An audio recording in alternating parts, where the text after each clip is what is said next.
husband of Annette Schiffman, the father of Cheryl, David, and Stacy, and the brother of Sandra and Carl Schuster. And we also mention the names of all those who have died at this season in years past, the yard sites of Esther Abramson, Soretta Borak, Sidney Brown, Belle Elbrand, Ida Fader, Daniel Feinstein, Claire Frank, Goldie First, Doris Garfield, Suzanne Glantz, Hal Glist, Sylvia Greenberger, Janice Harris, Kenneth Heumann, Anne Klein, Judah Landau, Gertrude Lavin, Rachel Levy, Harry Lorenz, Aaron Migatz, Jacobs Milkins, Saul Miller, Selig Miller, Maynard Milner, Norman Newman, Dora Novick, Fanny Paradis, Lee Rabin, Seal Rosenblatt, Shimon Rosenfeld, Howard Charlin, Alan Schwartz, Dorothy Schwartz, Herman Schwartz, Daniel Singer, Jack Stein, Ella Teague, Jack Trilling, Lewis Williams, Albert Winepole, and Saul Yellen. In reciting the Kaddish, we affirm our awareness of holiness in our world. Much of our experience of divine goodness, grace, and love has come to us through those whose lives have touched our own. And so we invoke the transcendent power of love and caring as we sanctify God's name together by reciting Kaddish Yatom. Yitgadal v'yitkadash shemei Rabbah, be'alma divra chirutei v'yamlich malchutei, b'chayechon v'yomechon u'v'chaye dechol Beit Yisrael, ba'agala v'zman kari v'imru amen. Yehi shmei Rabbah mevorach leolam u'lomei almaya. Yitbarach v'yishtabach v'yitpa'ar v'yitromam v'yitnaseh v'yithadar v'yitalev v'yitalal shemei de kudesha barichu. Le'ela min kol birchata v'shirata, tushbachata v'nechemata, da'amiran be'olma v'imru amen. Yehi shlama rabba min shemaya v'chayim aleinu ve'al kol Yisrael v'imru amen. Oseh shalom b'mromav, hu ya'aseh shalom aleinu ve'al kol Yisrael ve'al kol yoshvei tevel v'imru amen. We ask that the one who makes peace in the heavens above bring that same peace to us here on earth. We could really use it a lot more, I think, than up above. So right now we want some of that down here as together we say amen. And now, Matthew, I'm sure we have some wonderful announcements. A lot of pressure, but let me see what I can do. So thank you. I do want to mention a couple things before I get started. If I can have Kelly come back on camera for just a moment, if she's still there. Nope? Okay, that's fine.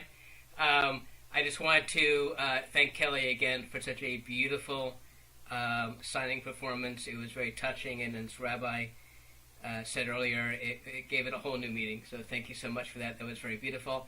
And another thing is, every single Friday night, we have the pleasure of listening to Rabbi Efrat articulate wonderful, and we hear Cantor sing. But tonight we had a very special moment where we actually got to hear and remember what a beautiful, incredible voice that our own Rabbi Efrat has. And I think that we can all say it was very angelic and very beautiful, and we thank you for sharing your wonderful voice with us this evening. So, good evening on this 10th day of Sivan. On behalf of the Temple Board of Directors, I would like to thank our Solel family and friends, as well as our global audience, for connecting with us virtually and spiritually on this Shabbat evening. In this time of unprecedented uncertainty, staying connected to Jewish life can provide a solace and connection to our community that is more important than ever. To meet these growing needs, Temple Solel has made services and other ritual observances available via live stream to all who would like to join in. Temple Solel's fundamental mission is to make Judaism vital, relevant, positive, and lasting. We work tirelessly to ensure that the beauty, depth, ethics, and joy of Judaism are brought to life, not just for our members, but for all.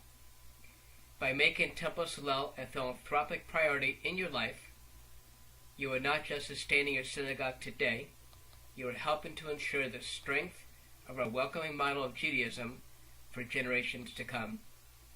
There are 3 different ways you can donate to our temple, either through our website, Amazon Smile, or you can call the temple office or email for further information.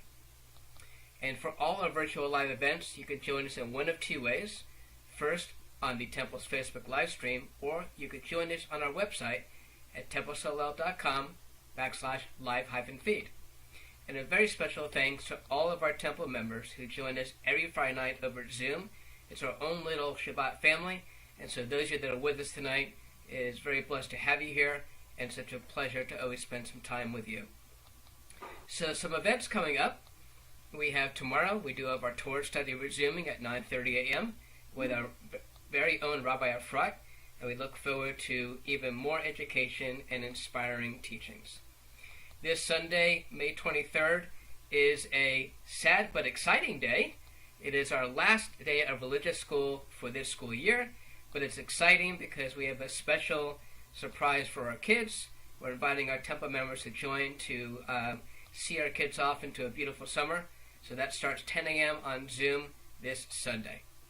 And then Wednesday, May 26th, we have our Cantor and Rosen music time, except I think I'm going to change it to Cantor and Rosen concert time, because this Wednesday we have 2 special guests. We have Cantor Manny Silver, who has been with us before, from Temple Bethel, and our very own Rebecca Adler on viola. Her and her family are dedicated and long-standing Temple Solel members. So between Cantor, Manny, and Rebecca, I think it's going to be an incredible event. And the theme, of course, is Memorial Day. There's Thursday, May 27th at 7 o'clock p.m. is our annual meeting for Temple members. It'll be on a special Zoom. It will not be the normal Zoom credentials, so please refer to your e-blast for the special credentials. We will vote on a new slate of board members and officers, approve the budget, and introduce our new senior rabbi, Rabbi Ari Plost. And stay tuned for a very, very special surprise announcement at the end of the annual meeting, which I think everybody will be very happy to hear. And then we're back again this Friday, May 28th at 7:30 p.m. with our Temple Solel family and friends, and Rabbi and Cantor and Robin for another Shabbat service. So with that, we ask all of you stay safe. We pray that everyone stays in good health, and Shabbat Shalom, and back to you, Cantor, Robin, and Rabbi. And I'd just like to make a quick announcement as well. There's a rally for Israel taking place this Sunday at 11:30 a.m. At 14th Avenue and East Hallandale Beach Boulevard. If you have an Israeli flag, please bring it. And if not, just show up. That's this Sunday, 11:30 a.m. at 14th Avenue and East Hallandale Beach Boulevard, just east of US 1 or Biscayne. Thank you. And what do we have now, Cantor?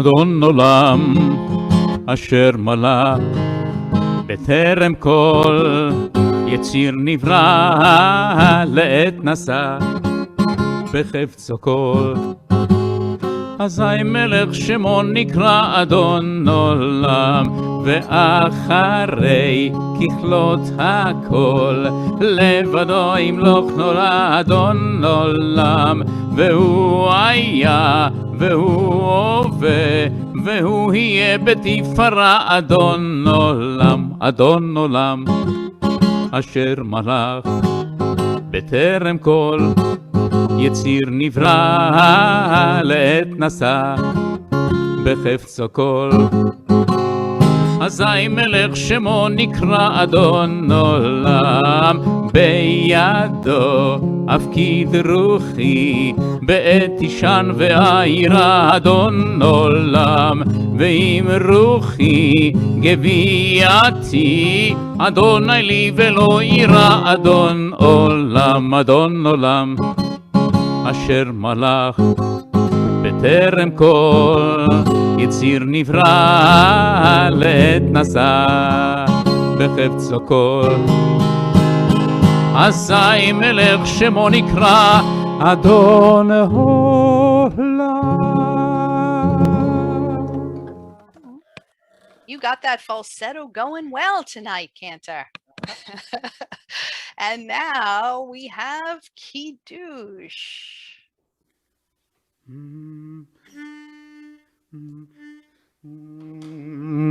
ברוך אתה אדוני אלוהינו מלך העולם בורא פרי הגפן.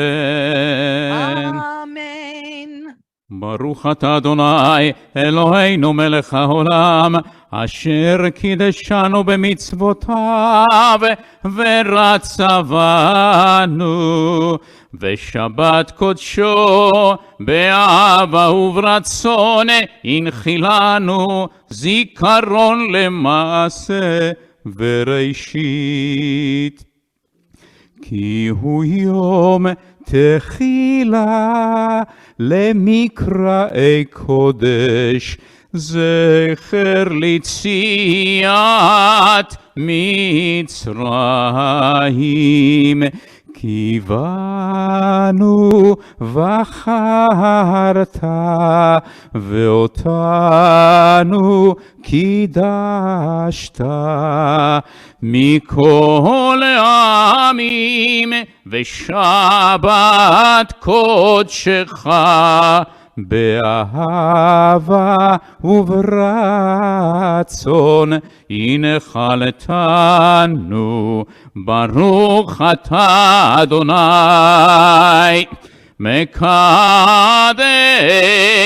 השבת. Amen. לחיים. L'chaim tovim. And the Motzi. Baruch atah Adonai Eloheinu melech haolam. Hamotzi lechem min haaretz. Amen.